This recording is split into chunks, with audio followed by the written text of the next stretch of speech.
जन्म नाही पुन्हा।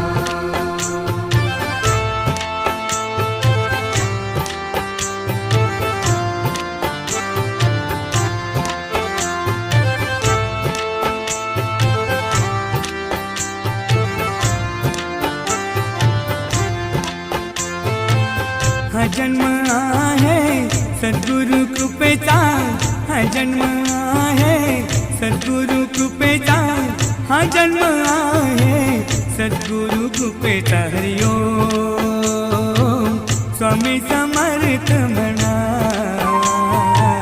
हा जन्म